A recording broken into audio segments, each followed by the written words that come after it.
wonderful, wonderful Vaush and Bastiat. This will be the second debate they've had, and I'm very happy to host this one as well. And so I'll just give you guys a few of the rules. The rules are going to be, if I'm talking, it's purely to moderate. I'm not giving my opinion. They're going to have a short intro and outro section. I've moderated for both of them on many, many, many occasions, so they're all familiar with my rules and my mannerisms. So I'm sure they'll be able to hold themselves accountable, and I won't have to step in and be the big authoritarian government coming in to stop your freedom-loving peoples. You better not, buddy. Wonderful. Okay. So they're going to be debating whether the socialist model, Vaush's proposed socialist model, or Bastiat's neoliberal shill model is the better one for preserving and perpetuating liberty. Is that correct? We all under that understanding? Wonderful. Like that. Okay. So I'm going to give Vaush the first intro. I'm going to try to count it down for 2 minutes, so try to keep it short. Then Bastiat, and then we'll have an open session where they can go back and forth. So Vaush, you want to take it away? Okay. Is the thing on? Nice. First of all, hello, Nashville. So nice to be here. That doesn't count against my time. The applause doesn't count. So in my Twitter bio, which is home of all political innovation, I call myself a libertarian socialist, which is a term I think many people find contradictory. Libertarianism typically being defined as an opposition to big government, and socialism, well, not so much. But historically and semantically, I think there's a lot of overlap there. And I think that we have a lot more to agree on, non-socialist libertarians and socialist libertarians, especially when we learn or at least seek to understand different types of freedom. There are negative and positive liberties. And when we talk about libertarianism here in the West, I think we often talk about the negative, freedom from restriction, to mitigate the number of regulations, rules, laws, preventing us from doing that which we want to do. I see this often in libertarian conventions. I remember that fellow who got booed for suggesting, licenses to drive. That was you remember, yeah. But positive liberty, which is an equally important concept, possibly even more, is the ability to act on your will. And here in the United States, we don't have a lot of positive liberty when we're poor, do we? The freedom to travel, to get good education, to get good health care, to make sure that illnesses aren't debilitating, that we don't lose limbs to diabetes, to make sure that we can spend the time that we want in our leisure time and at work. All of that is gate-kept behind economic institutions, which I think in many cases deprive us of freedoms, not by explicitly preventing us from doing these things, but by denying us the chance at doing it. That's why I'm a socialist. And I think that when you think about liberty in that way, 30 seconds. I think when you think of liberty in that way, it leads itself naturally to an understanding of socialism, not as an advocacy for big government, but an advocacy for any system, when used properly, which enhances the extent to which the average citizen can act upon their will, without hurting others, of course.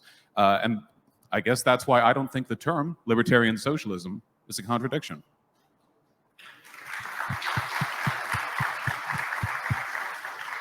Wonderful. So for the next 2 minutes, it will be. I'll hand it over to Bastiat. Hey, folks. My name is Bastiat. I stream on Twitch, and I was very graciously introduced as a neoliberal shill. I affiliate with some of the good folks at the Neoliberal Project. You might want to check them out on Twitter sometime. They do a lot of great work. And I appreciate that Vaush kind of took some time to introduce kind of where he intersects with libertarians, because I feel somewhat similar in my relationship with libertarianism. I appreciate and accept a lot of the basic libertarian morality, but I think that a lot of the policy prescriptions that I propose, which I think are essential to a functioning and free and durable free society, are essential and yet are oftentimes scorned by libertarians of different stripes. For example, I believe, as I think Milton Friedman argued very persuasively, that the government must not only ensure competitive markets, but must ensure the institutions necessary to maintain those competitive markets, some antitrust regulations, for example, and aid to people to alleviate acute misery and distress, to ensure that people feel like they've got hope in a free society and do not turn to alternatives, which I believe are almost always going to be authoritarian in nature, whether they are intended to be so or not. And so in that sense, I appreciate that making that discussion, making that distinction. One of the things that concerns me, though, about a lot of the variants of socialism that are proposed is that while I appreciate the respect that they have for 30 the seconds. lessons of history and the experience of socialist experiments in the past, I worry that they ultimately could lead to new forms of central planning and state coercion that are of a nature that, while not intended, are nevertheless very likely to be harmful and to rob us, indeed, not just of the negative liberties, but even some of the positive liberties that we currently enjoy in many free societies, even if, for example, in the United States, there are a lot of ways we'd like to improve upon the existing system. So I look forward to talking with Vaush here today. Wonderful. So now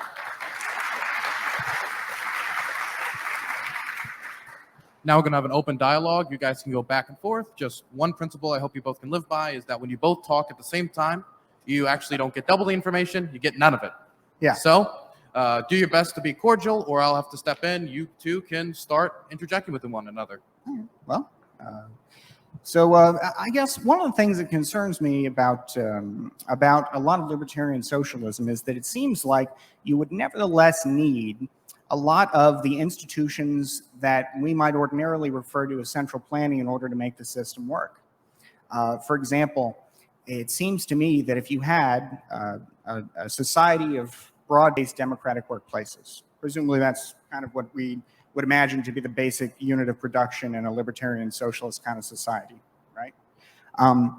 If we have a system like that, I think we run into a big problem with the issue of capital investment, because it seems like we're no longer going to have trillions in private investment come down from Wall Street. We're going to need some way to ensure that these democratic workplaces can get investment and can do so in a way that comports with more socialist principles and the sort of capitalist private ownership that we have today. And it seems like what you would get, however you did it, would have to be done through government in some kind of fashion that could not help but amount to central planning by another name.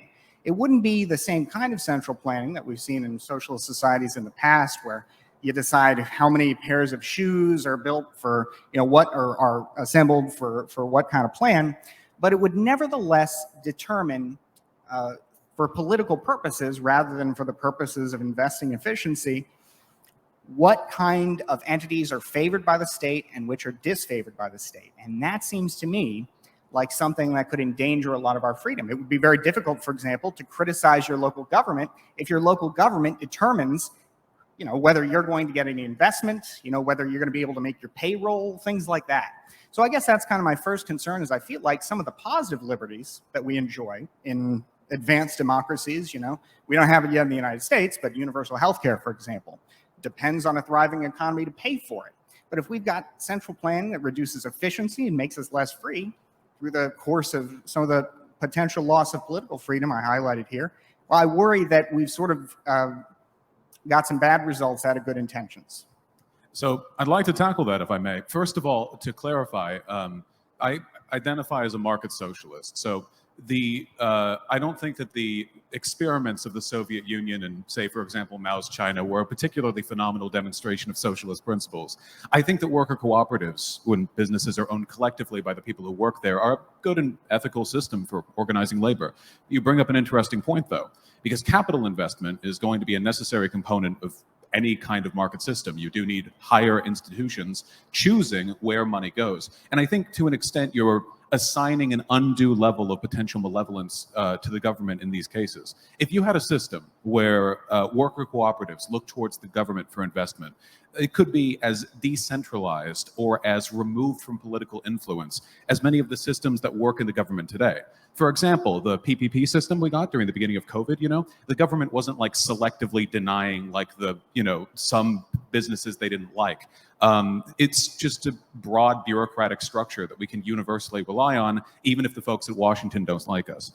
And it strikes me a bit hypocritical as well, because today, banks don't loan money to cooperative ventures, at least not as often as traditional firms. Cooperatives, what I care about, are generally shafted by traditional banking loans because they're considered scary out there, in spite of the fact that cooperatives actually have a higher return on initial investment because they tend to be more stable. They resist price shocks. So we live today in a system where political biases influence which types of economic organizations get up off the ground. And even if you leave that aside, even if you were able to universally delegate loans to everyone in a private system, the problem remains that the private system is not exactly impartial with which businesses rise and fall. Private ownership and the benefits it accrues also lead to things like monopolization, which it just directly strangles out competition, either in a local market or sometimes globally, depending on how much influence they have. These are problems directly linked to systems of private ownership, because the incentive structures in those systems don't really exist, at least not in the same way in cooperatives. At the end of the day, when we're talking about capital investment, you're always deferring to a higher power. The question is, will that higher power be democratic, or will it be an elite autocracy of banks and venture capital firms that have no obligation to the public good whatsoever, not even nominally? And I would choose the former. So there are two things I'd like to ask about that. One, the smaller issue, I would say smaller, at least for our discussion, of the issue of cooperatives investment. And then the bigger issue of the democratic nature of the system and the malevolence or lack thereof of government. So I just mentioned that because I don't want to lose both of those, but I think they're both interesting points you bring up.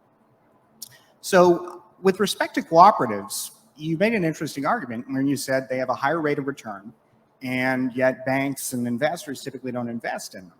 And from all the research I've seen, I have no, and I really wouldn't purport to make an argument against cooperatives as they exist today in the United States or in other advanced developed countries.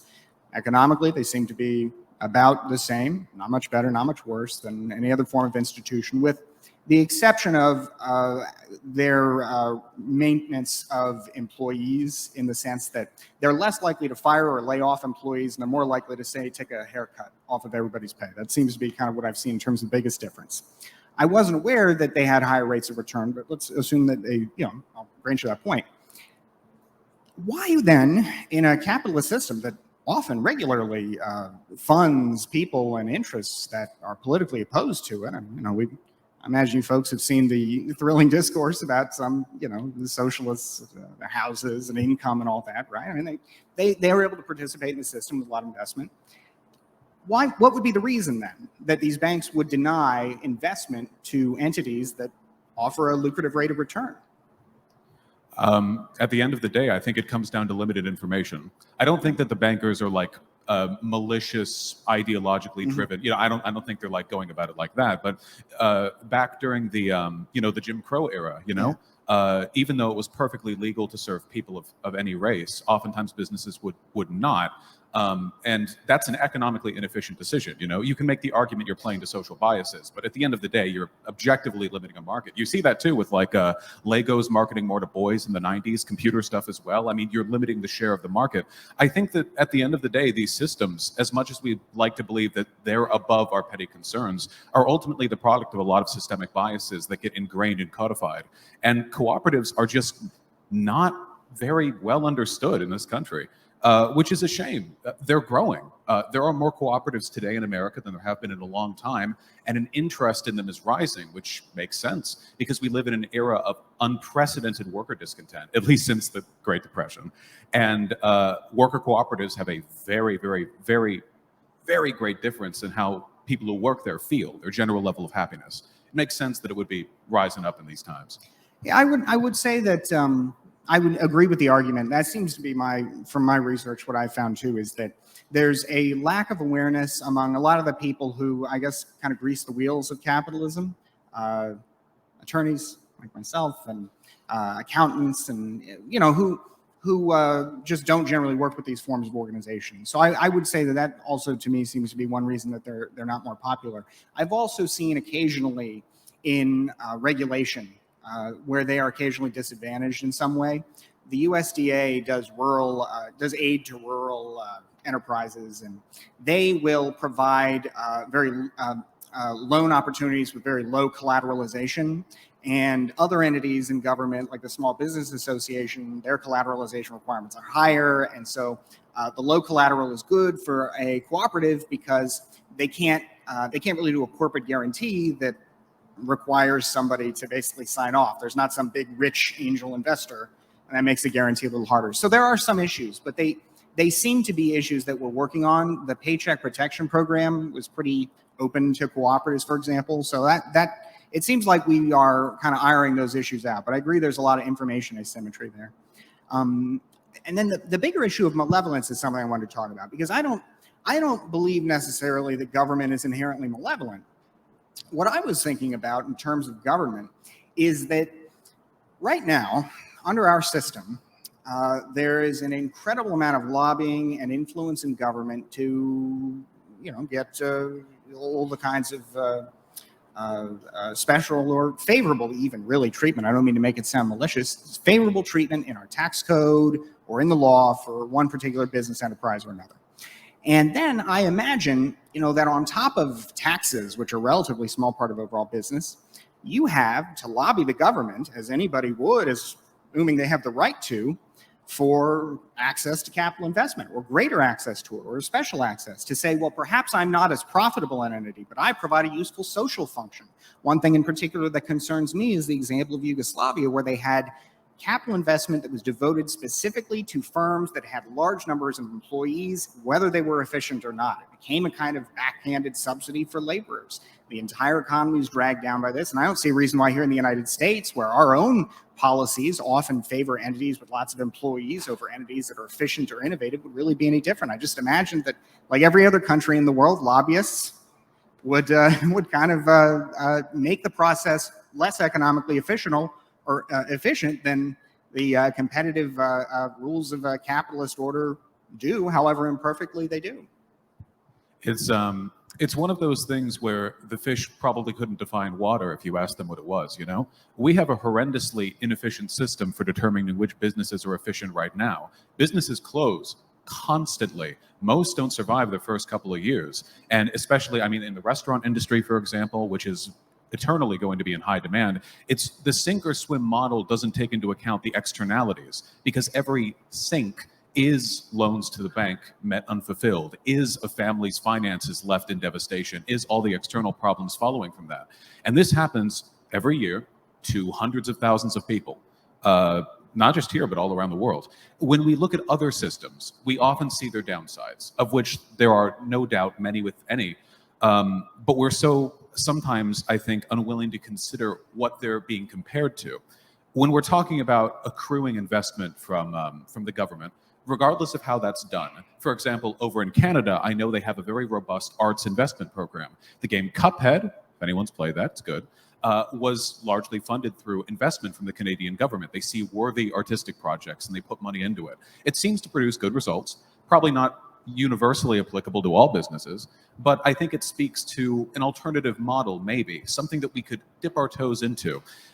Even if the government were just to loan out to the best applicants within counties per, I think that might actually lead to a better system than we have right now, because I find it difficult to imagine any system which would produce as much abject misery as the one we have now, where all the failed business ventures get shuffled under by the new real estate and they never get thought of or considered again. Especially, since with regards to all those failed ventures, we're not just talking about the failure of the business of the family's finances. We're talking about lost time in real estate, constant turnover in areas with a lot of economic upturn. Stuff like this can be economically devastating, especially to small towns. And these externalities get shuffled off, like how big box stores and Walmart, everything costs less there. Then why is it that when they move into mid-sized towns, everyone there gets poorer? It's a very strange economic problem, and I think it requires out-of-the-box solutions to even begin to address. I think there's some interesting points there. One, I feel like actually the example of Canada and the way that it has decided to fund media and art is an example of kind of the problem that I highlighted. Canada makes special privilege for Canadian content. They feel, being a nation of 30 million on the border with a nation of 330 million, that they have to give Canadian-based content, Canadian movies and film, a lot of special attention. And so they have, under the Trudeau administration, proposed a system of increased taxation of entities like Netflix and Hulu and things like that, making costs much greater for the average person for the purpose of then using that money to fund Canadian content that most Canadians don't watch, don't particularly want, or have any special interest in. Nevertheless, the Canadian content is very popular with special interests who are able to use their leverage in the government to ultimately get themselves special favors that are popular in the abstract, even though they cost a lot in the ordinary sense to ordinary Canadians. But it's also kind of a death by a thousand's cut thing, right? Because if you pay $5 more or something for an online subscription, maybe that doesn't feel too bad. But in the aggregate, that's a lot of waste in exchange for a benefit that you just won't enjoy. And then you imagine that kind of stuff happening across every sector instead of the special sectors that are able to capture state favors in our liberal democratic system. So that's one point I've raised. That's kind of an example to me of some of the things I fear happening across all industries. But another point that Vaush mentioned, I think is a very important point that you mentioned, I think is a very good point, is the fact that a lot of businesses will fail. I think you said it was like, how many, on average? I think that it's like nearly 2/3 rate for the first 3 years. Yeah, I think. I've heard numbers like that too. And I think it's important to note that there are a couple of things to consider. And this is where I would especially hope that a lot of libertarians are open to what it is I'm about to say. So for me, as a good neoliberal shill, I really like trade. I think free trade has been a blessing and a boon for the United States and indeed for, I'd say, the whole world, but especially the United States, this being the original globalist country that is most responsible, I think, for defining the terms of the international economic order as we enjoy it today. Well, unfortunately, trade, though I think it benefits more people and society in the aggregate, does come with costs. The North American Free Trade Agreement, our opening of trade relations with China, have led to massive benefits for most, but they've been small and broadly dispersed across society for everybody, right? A massive benefit for society, but broadly dispersed. The pain that has resulted, on the other hand, from these free trade agreements in the sense of closed factories, lost jobs, has been much smaller in the aggregate, but that pain is much more noticeable, much more severe on the individual level, and it's much more visible, and it's much easier to craft a political narrative on. Because if I tell you, yes, well, my television set is now 33% cheaper and I can have a much bigger one and all the rest of it, that's great. Yeah, who cares, really? I mean, I got my TV. You don't care about that. On the other hand, somebody tells you about how their town has been hollowed out. They've got a fentanyl addiction. They've got all these crumbling factories, and things used to be, oh, so much better back in the good old days. Well, maybe not for society as a whole, but for them, obviously so.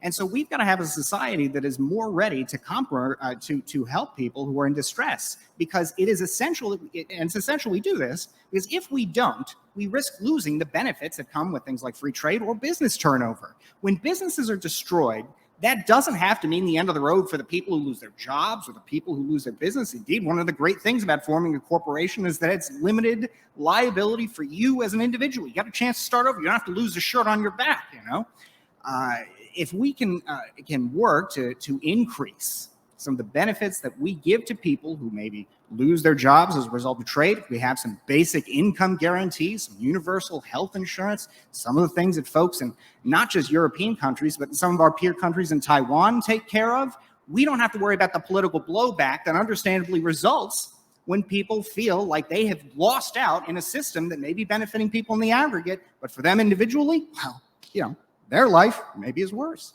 So we got to, instead of telling people, hey, look, you got to be happy where you're at on principle. No, you got to provide for people in some capacity, because if we don't, the lessons of the 20th century seem to be pretty clear that people will look to worse alternatives.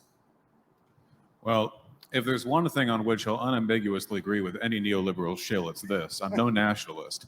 I do think that trade and people should flow across borders however they please. And to that end, there is an undeniable good which has been produced from a modern global economy. I will not bemoan the decrease in tech prices over the past 30 years. I kind of rely on it, at least when I was starting up. But sometimes there are root issues that run a little bit deeper than that. It's true that our modern economic system does lead to further wealth accumulation in certain areas. Obviously, more wealth accrues in cities.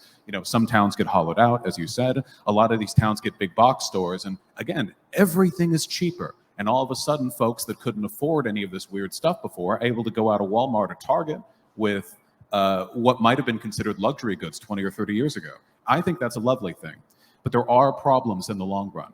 from the transportation networks that we've built, not only in our cities, to the areas around them, that's led to the death of walkable American cities. Something we used to have, by the way, back before the invention of the car, when car lobbyists used their corporate power to lobby and bulldoze and repave major American cities to make them inaccessible to human beings, but accessible to metal boxes we drive, to perhaps more pointedly, the death of local small business. The prices at small businesses that you'll go to at any local market. In Seattle, we have Pike Place, where things are maybe a little pricier than what you get at a big box store, but everyone goes there. It's very popular. The reason for that is because no business open there can be a chain. It must be one of its kind. The first Starbucks was open there. Now that's a chain, of course, but at the time, that was the very first one. People like local livable communities. They correspond positively with decreases in depression and suicide, to increases in local community involvement, to greater degrees of health. And why am I bringing all this up when we're talking about broader economic systems? Well, to me, what we're seeing with worker cooperatives in their modern resurgence here in America is a revitalization of the local community and business spirit that used to make some of the parts of this country so great to live in, where cooperatives, which tend to be a little bit smaller, a little more local, are now filling a long unmet desire, and that is to know the person who works there when you go in. What many people now enjoy with bartenders and restaurant patrons used to be a common thing at stores all across the country. Everything has been so systematized, globalized. Employees shuffle in and out. They get dropped and brought in. Worker turnover was so high in a job that I had before I went on YouTube that sometimes they actually wouldn't bother training some employees because they were put on for less than 2 months. Not hired for that length of time. They were expected to leave before then. So it was just a dice roll, I suppose, and they weren't wrong half the time. All of this can be directly all this can be directly brought back to the system of ownership that we live in today, a system which deprioritizes the needs of workers, not just at their expense, but at everyone's, because the common American worker benefits not from private ownership when at their workplace. Do they benefit from it when they're not? Goods have been a little cheaper, maybe due to global trade, and I think that's an appreciable thing. Maybe we can keep some elements of that broader system, the cost-saving measures, while maintaining a direct democratic relationship with the institutions we spend most of our time at. I don't interact with my government day in and day out. I vote once every 4 years, and every once in a while something drives me to the DMV. When I worked, I spent 8 hours a day there. That's the system I spend most of my time under, and that's the system I had no control over, not directly or indirectly. So there are a couple things I'd say about that, because I think Vaush again makes a lot of insightful observations that I broadly agree with in terms of the problems he describes. What I don't agree with are the prescriptions he suggests. So I think the first thing I'd say is that with respect to the idea of the worker, I think it's first of all important to recognize that before we reshuffle society around in a very big way around the interests of the worker, we recognize that here in the United States, the workforce participation rate is about 60%, and it's been falling for years. So before we think about that, I mean, it's also important to recognize what would this mean for all the other people in society, the other 40% of people. And it's my basic contention that a society organized around democratic workplaces would be less efficient as a result of the capital markets problem that I described earlier, and would therefore be less able to fund the decommodification of all these services I mentioned, healthcare, education, things like that. If we don't have the golden goose that puts out the golden eggs, it's real hard to pay for these kinds of programs. And it is my opinion that we don't want to make that shift unless we recognize that perhaps we might come to the conclusion as a society that there are higher values that are more important than that economic loss that I would argue would occur. But nevertheless, I think we have to reconcile with it and the fact that it would come at the cost of society as a whole. So that's one point I'd say there. I think that the worker's interest is not necessarily served by a democratic workplace or a society of democratic workplaces, because while I would agree that in an individual sense in our existing society, if you want to have a democratic cooperative, you ought to be able to do that, and I can understand there being a lot of benefits. But if we have a society entirely organized around that principle, I think that means some big changes that are very different and very difficult to reconcile with. So that's one point I'd say. The other point I'd say is I think Vaush makes a very good point that society has changed in some very big ways. Like, for example, I wouldn't agree necessarily with all the contours of the General Motors story you told. I would agree with some of it. That lobbyists have certainly had a massive role in transforming America from the kind of, I guess, the sort of small town type of, environment you described to, a society of big highways and cars. Now, a huge part of that is also that I think Americans do, very much love their cars. I think these are products that have been caught on for, more than just malicious intent. But either way, the destroying of whole communities to build 7-lane superhighways was a decision that went well beyond just market demand. I mean, there was a lot of political choice there.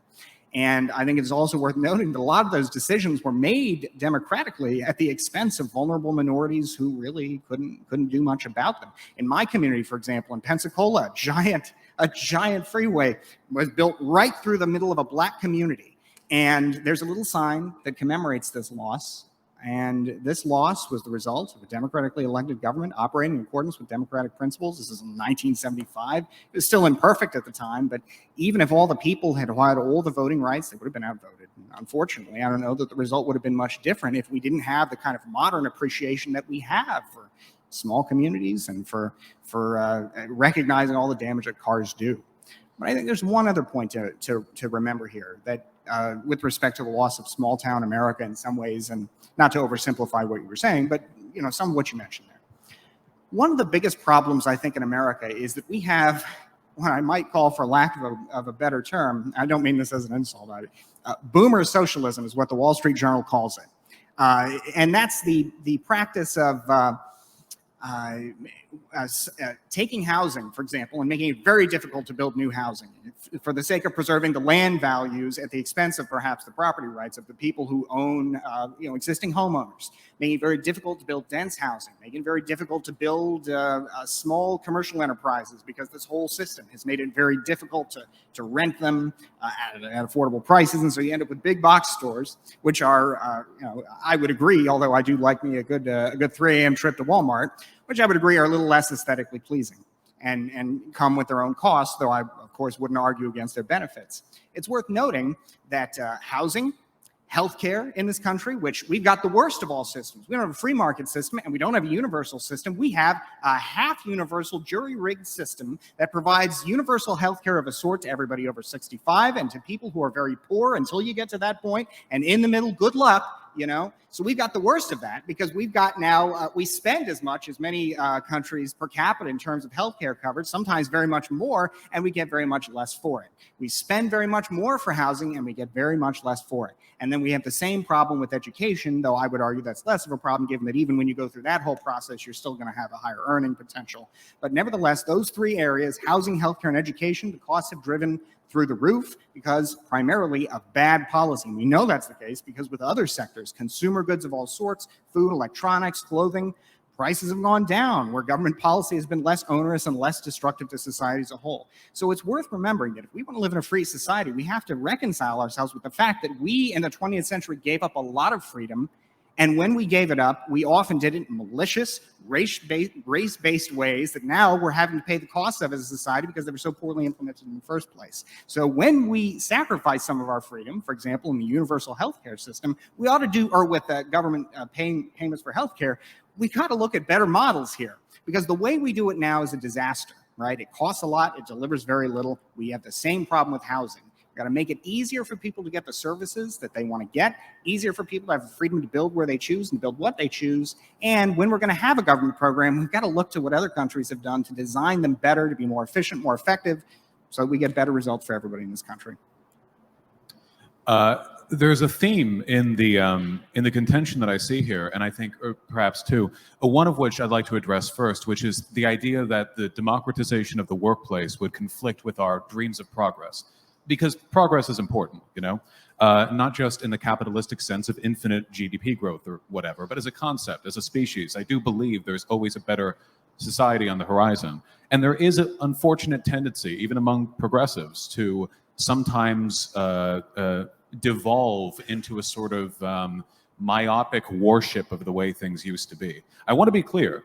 My dreamy small town America speech there, it's not about bringing back the way things used to be. Things are better now than they used to be in almost every measurable sense. I would struggle to find significant ways in which they are not. But there are elements of the past that we could have brought into the future that we didn't. either because we chose not to or because the choice was made for us. With regards to the car thing, for example, I don't think that this was some malicious effort on the part of some demographic of American citizens to build out their own wealth. I think that in some ways we traded civil society for dreams of a better and more progressive future. I see this in a lot of ways where we're unwilling to adhere to certain civilization building principles if it feels like there is an aesthetically more futuristic, but in practice much worse system. What I said earlier about the roads, from the Roman Empire until the 20th century, roads were a place where human beings walked. There were horse-drawn carriages, and even early on with cars, still humans walked.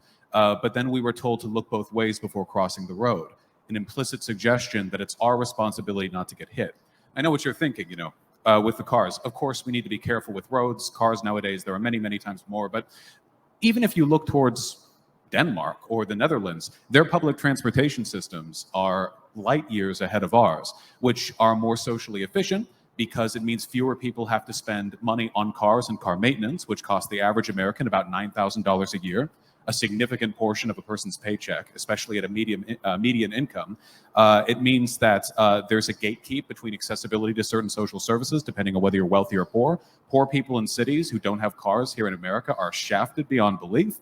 They might as well just go ahead and walk out and find some desolate field to lay down in. Some of these cities are unlivable without a car, There are better systems. And the way towards those systems might not be some gigantic revolution. It might be a willingness to invest in them. You talked earlier about the golden goose, the ability to accrue tax revenue for social services. But here in the US, we've got a pretty dismal welfare state. So clearly private ownership isn't doing us any favors in that respect either. I think it's about a social willingness to sacrifice what feels like a little bit of personal freedom for the enhancement of everybody's, not just other people's, yourselves as well. In some infinitesimal way, all of us, when we pay our taxes, do contribute to systems that we benefit from minor regulatory ones that allow us to breathe the air and drink the water, to large sweeping ones like the United States military, which, while I can't say I'm a huge fan of, at the very least, its existence as a concept is something that the state relies on. So whether we're talking about public transportation, which is something which has myriad economic benefits we should be exploring as a nation, or democratic ownership of the means of production, let's look at it incrementally. What steps are we willing to make? If you're concerned about the externalities of these systems, then maybe try to redress banking's investment bias against cooperatives with a few government incentives, state by state even. It doesn't have to be federal. And as we'll see with time, and I believe this very firmly, if you work at a cooperative, you will be happier. There's a reason why self-ownership is such a dream in this country. It's great to be on top, but not everyone can be on top. By definition, we don't live on a single plateau, but we can build a system where everyone can share in the benefits of being on top, have a little bit of control in the places they live. Local government, local systems, local democracies, funneling together into something larger. And if we do it well, we do it incrementally, we see it functions, maybe we can take it to the big stage. So I think I appreciate some of what Vaush has said there, and I disagree with other parts of it.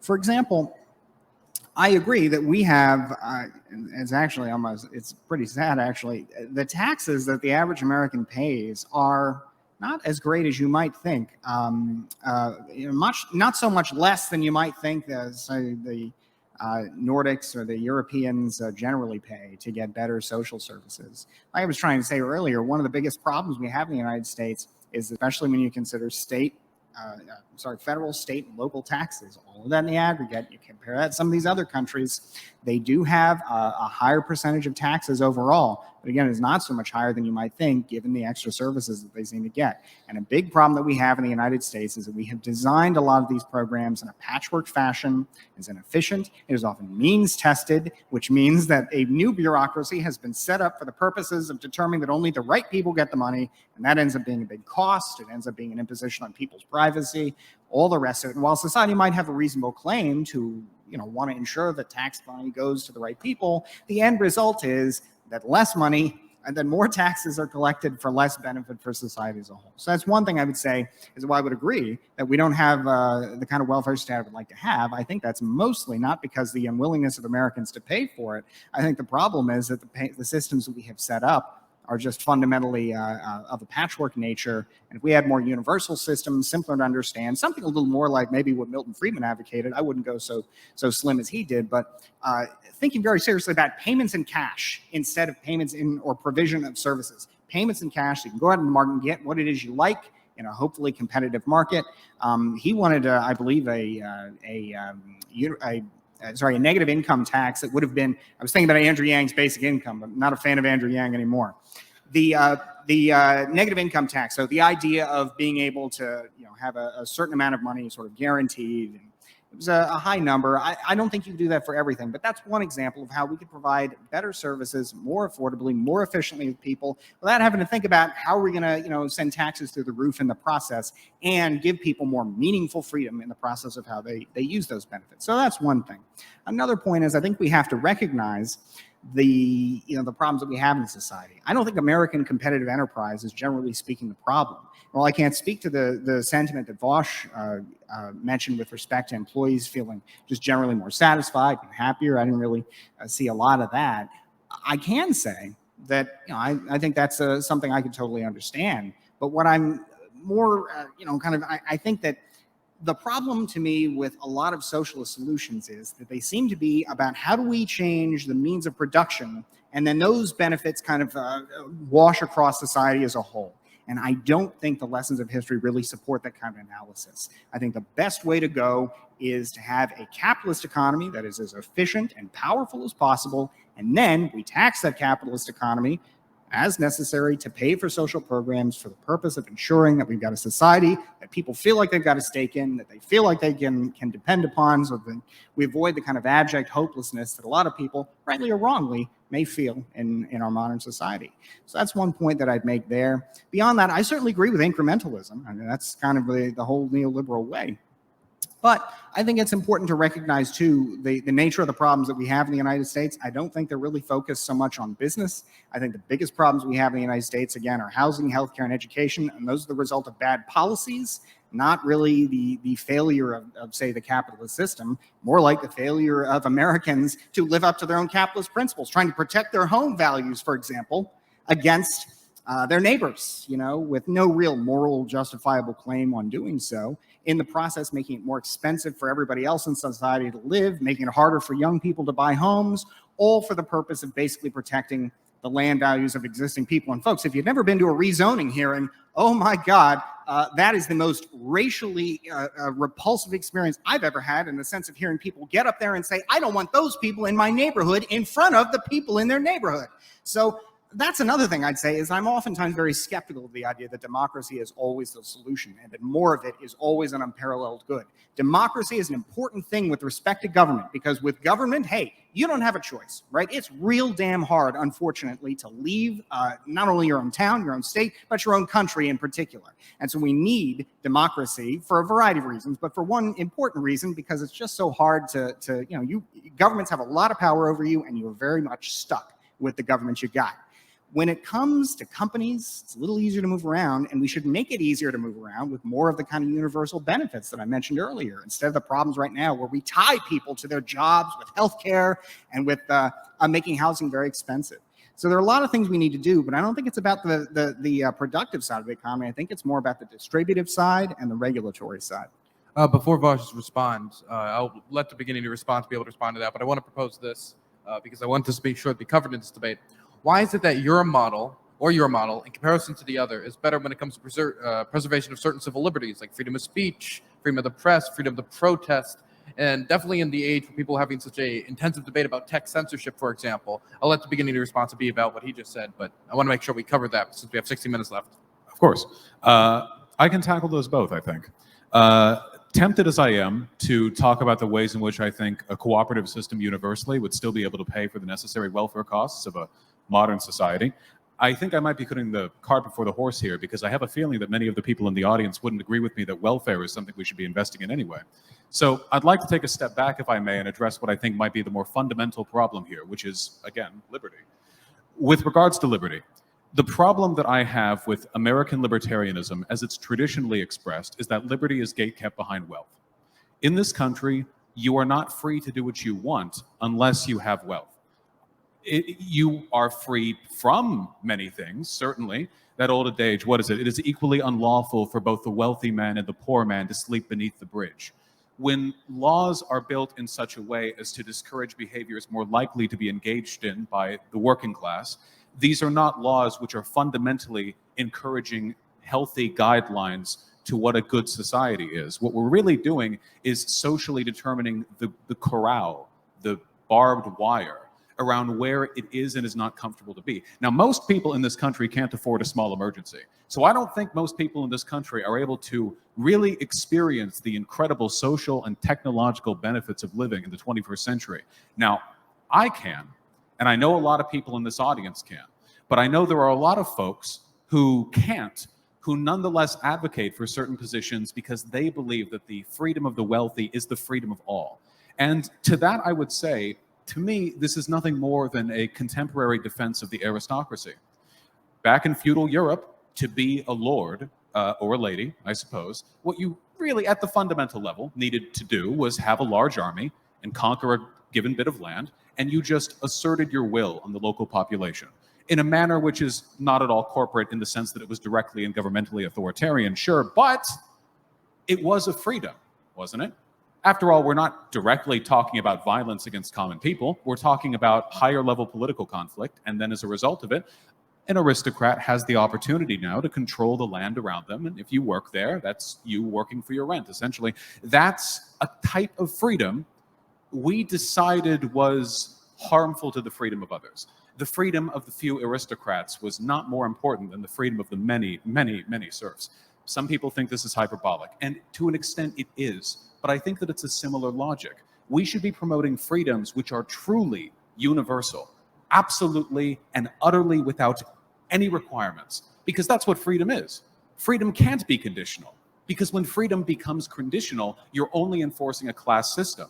A class system, in the modern sense, perhaps, may be more defensible than that of the feudal Europe, or in times past, or the old Indian caste system, or whatever the Romans did, if one wanted to look that up. But it is nonetheless a caste system. So let's look to systems that are truly universalized, not just in who gets their money, but also in who has say over what is done with it.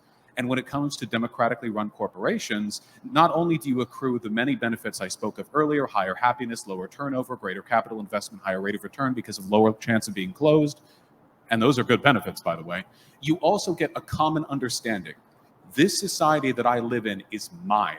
Every brick, every tile, every window, every roof tile, everything in it is mine and everyone else's. I have a direct investment in the well-being of myself and my neighbor, because when you believe that and your neighbor believes that, both of you are better off. It's the social contract.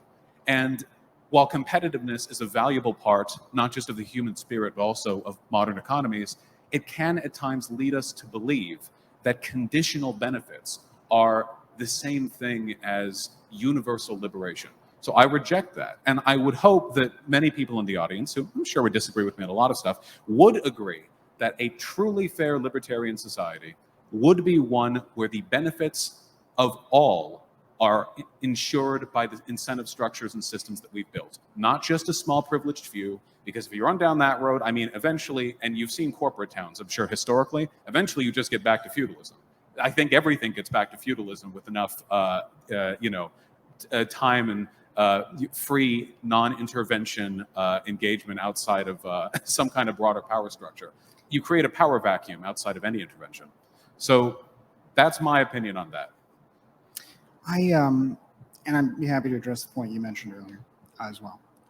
I have to say I appreciate Vaush's discussion of private, or rather a discussion of the feeling of public property, because I have to say that just does not seem to be the way I think most people think about public property, except in the occasional idealistic type of sense. For everybody in society to own something is for nobody to own it. It's for the state to own it. It's for the people who are legally able to exercise power over that thing to own it. So I reject the idea that something that is socially owned is something you feel like you very much have a stake in. I feel like I have a stake, for example, when I drive past a military base or when I drive past a public school. But at the end of the day, in terms of the authority I have over that property, it is very little to none. And I think it is important to recognize that, while democracy is important, the democracy does not automatically really change that reality, right? You still have to go through the laborious process, and it is a worthwhile process, and I would say it is a noble process. But nevertheless, the process of exercising your will, convincing other people to get to your side, and then you can exercise change as you see fit, but certainly never alone, always with others. That's not a bad thing. That's how democracy works. But I don't think I think it's important not to overestimate the very real difference between public property and private property. Private property is a meaningful thing because, when you can acquire it, it means that you have the ability to exercise authority over that property. Not unlimited, of course, but certainly much greater than you would over, say, a form of public property that you have no ownership right in. So that's one point I'd say. Another point I would say is I reject the idea, despite all the problems that I've highlighted here, that our system does not still, perhaps more than ever in some ways, materially benefit most people in this country. The middle class. I saw this recently, actually, in a chart from a great guy by the name of Scott Lincecum, who works at the Cato Institute, where he showed that the middle class has shrunk. And also the lower class has shrunk because there are more people who are wealthy in the United States than there have been really ever before. Now, it's not an appreciably great difference, but there have been increases in wealth in this country in the past, say, 20 years. We've had some serious economic crises, unfortunately, and we're still arguably in the midst of one. But it is worth taking the long view sometimes, too, and recognizing that in this country, we've had not just a great amount of wealth accumulation, but a great amount of opportunity for a lot of people. And I mean, you can see it in the miracles in our friggin' pockets here, the kind of, incredible technology that provides all kinds of wonderful new jobs and opportunities. It's important not to lose sight of that stuff, folks, because when you do, you look at some of the societies that have given that kind of thing up in the past, and I think it's easy to forget just kind of how much we have in this country and maybe take it for granted. But it is also very important, and this would also, I think, go out to a lot of libertarians here, not to say, well, you see, you have the opportunity to make it just as well as I did, and therefore I'll just kind of sit there and stew in a principled starvation if you're not doing so well. No. You cannot argue people into suffering based on principles alone. And I really do believe that.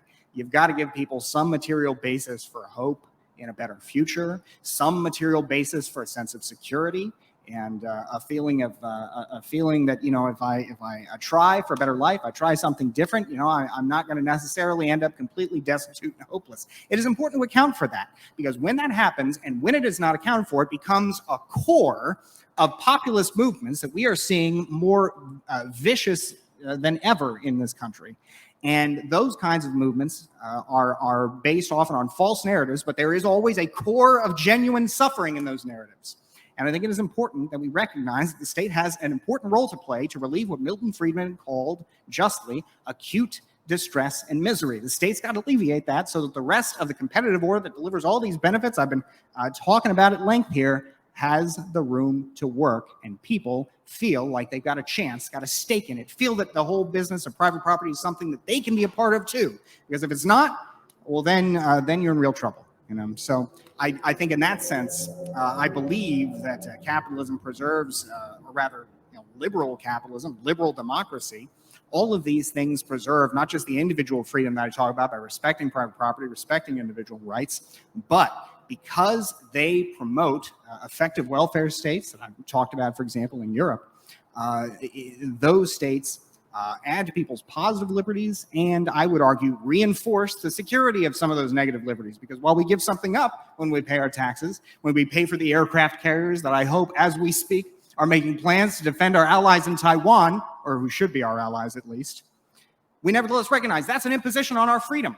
Right? But it is an important imposition to make in defense of a free world writ large. Yep. So. Okay. So we have 3 minutes left. So you're both going to have 1 minute outros. And afterwards, shout ourselves out. We'll wrap it up. Thank you both for being extremely civil. And I had to do nothing today. So I appreciate it. Happy to make you irrelevant. There's a concept in philosophy called the veil of ignorance, where you measure among other things, the worth of a society based on your average prospects if you were to enter as a member without knowing who you would become. It must be remembered that to the average American, while private property ownership is a delightful thing, to many of them, to most of them, this is not theirs, it's somebody else's. Their house, they rent. Their business, not theirs, that's controlled by somebody else. That lawn, that street, that city. Owning things is great when you're the one who owns them.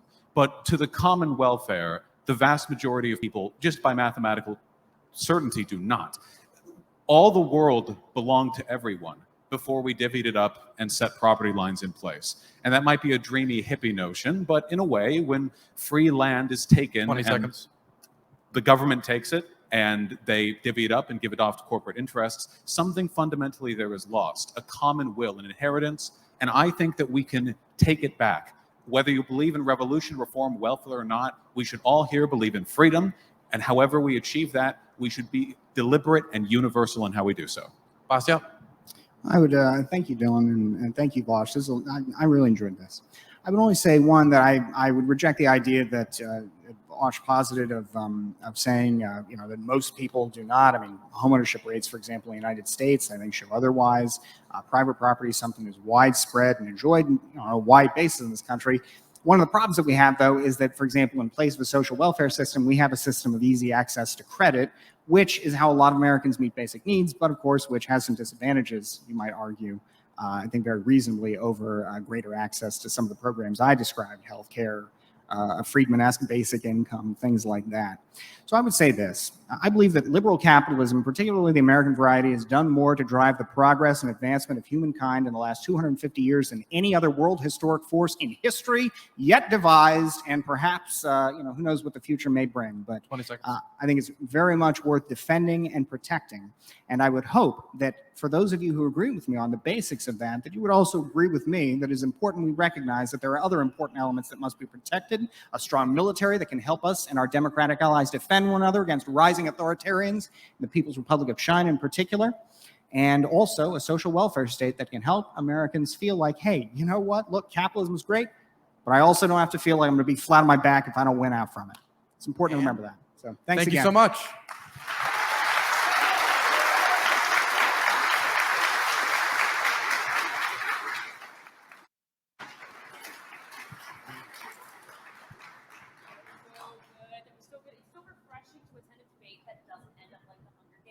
I was expecting a fight, and my brother leans over and he's like, they're not fighting because they're both logical. So thank you for a fantastic conversation. And all of you watching at home and all of you watching here, our other home, please know that Vaush will be back on this stage later with Destiny. But I just wanted to thank the three of you for doing a fantastic job. Thanks for having us.